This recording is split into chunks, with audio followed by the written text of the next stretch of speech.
नागपूरकरांसाठी अत्यंत महत्त्वाची बातमी आहे, कारण आज दुपारी 1 वाजेपासून गुरुवारी रात्री 10 वाजेपर्यंत जे आहे ते नागपूर शहराला पाणी पुरवठा करणाऱ्या पेंचच्या पाईपलाईनमध्ये दुरुस्तीचं काम असल्यामुळं पाणी पुरवठा जो आहे तो खंडित राहणार आहे। त्यामुळे नागरिकांना आधीच आवश्यक असा मुबलक साठा पाण्याचा करून घ्यावा असं आवाहन नागपूर महानगरपालिका आणि OCW प्रशासनानं केलेलं आहे। खरं तर सध्या उन्हाळ्याचे दिवस चालू आहे। नागपूरमध्ये उन्हाचा पारा जो आहे तो वाढलेला आहे, त्यामुळे पाण्याची मागणी देखील वाढलेली आहे। कारण उन्हाच्यापासून बचाव होण्यासाठी कूलरसारख्या गोष्टींचा वापर जो आहे तो नागपूरकर करतात।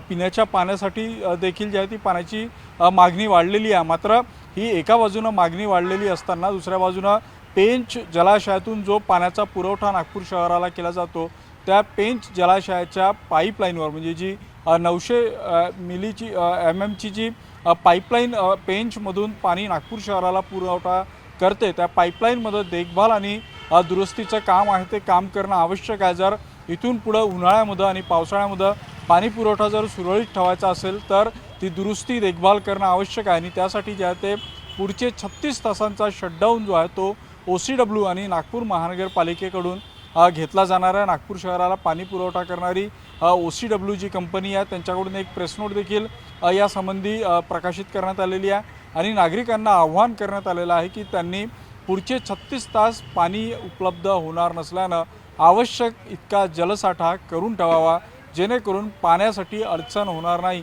आणि पाणी पिण्यासाठी जे आहे ते नागरिकांना मुबलक प्रमाणात उपलब्ध होईल याची काळजी घेण्याचं आव्हान करण्यात आलेलं आहे। नागरिकांना देखील त्याची खबरदारी घेतलेली आहे। साधारणतः नागपूरच्या अनेक भागांमध्ये जे आहे ते 24/7 पाणी पुरवठा होतो। काही भागात सकाळी आणि संध्याकाळी पाणी पुरवठा होतो। त्यामुळे नागपूरकरांना पाणी साठवण्याची सवय आता आधीसारखी राहिलेली नाही आहे। वेळेवर पाणी उपलब्ध होतं, मात्र आता 36 तास जर पाणी येणार नसेल तर पाण्याचा साठा करून ठेवणं हे अत्यंत आवश्यक आहे आणि यासाठी जनजागृती करण्याचा प्रयत्न देखील नागपूर महानगरपालिकेकडून करण्यात आलेला आहे आणि नागरिकांनी तशी खबरदारी देखील घेतली असेल अशी आपण अपेक्षा करू।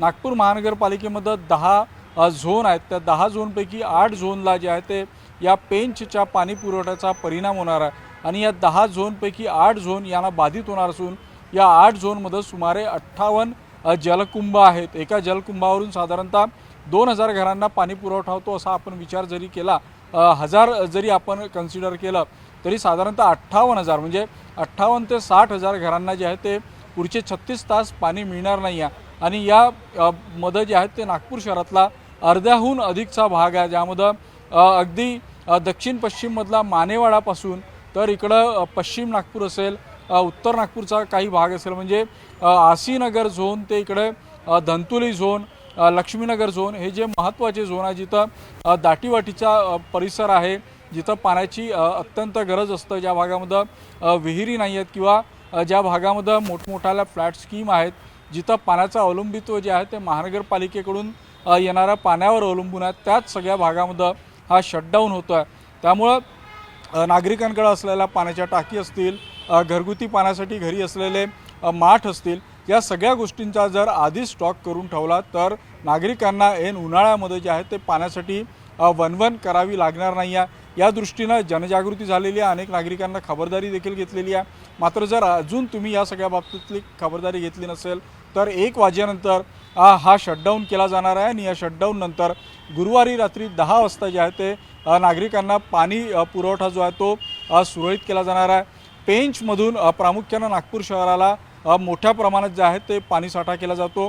900 मिमीची ही पाईपलाईन आहे, मोठी पाईपलाईन आहे। अनेक वेळा या पाईपलाईनमध्ये बिघाड येतो, कधी लिकेजची समस्या असतात आणि उन्हाळ्याच्या दिवसांमध्ये प्रामुख्याने या समस्या वाढतात, पावसाळ्यामध्ये देखील वाढतात। त्यामुळे पुढचे 4 महिने हा पाणी पुरवठा सुरळीत राहावा, नागरिकांना कुठलीही समस्या निर्माण होऊ नये याकरता ही देखभाल दुरुस्ती केली जाणार आहे। जी माहिती मिळते त्यानुसार शहरामध्ये आणि पेंचकडे असा 2 ठिकाणी जी आहे ती ही दुरुस्ती केली जाणार आहे आणि त्यामुळेच जे आहे ते हा पाणी पुरवठा शटडाऊन घेण्याची वेळ जी आहे ती नागपूर महानगरपालिका आणि OCWवर आलेली आहे।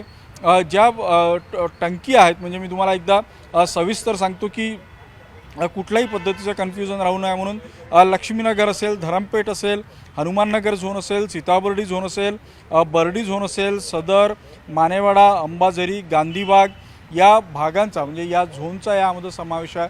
पुन्हा एकदा सांगतो 58 जलकुंभ यामुळं बाधित होणार आहे आणि या 58 जलकुंभातून ज्यांच्याकडं पाण्याचा पुरवठा होतो त्यांना पाण्याचा तुटवडा पुढचे 36 तास जाणवणार आहे। साधारणतः 4 ते 5 लाख नागरिकांना या शटडाऊनचा जो आहे तो फटका बसणार आहे। त्यामुळं वेळीच खबरदारी घेऊन जे आहे ते नागरिकांना आपल्याकडं मुबलक पाण्याचा साठा करून घ्यावा, जेणेकरून या उन्हाळ्याच्या दिवसामध्ये नागरिकांना पाण्याची गैरसोय होणार नाही। व्हिडिओ जर्नलिस्ट प्रशांत मोहितेसह उदय तिमांडे, न्यूज 18 मराठी, नागपूर।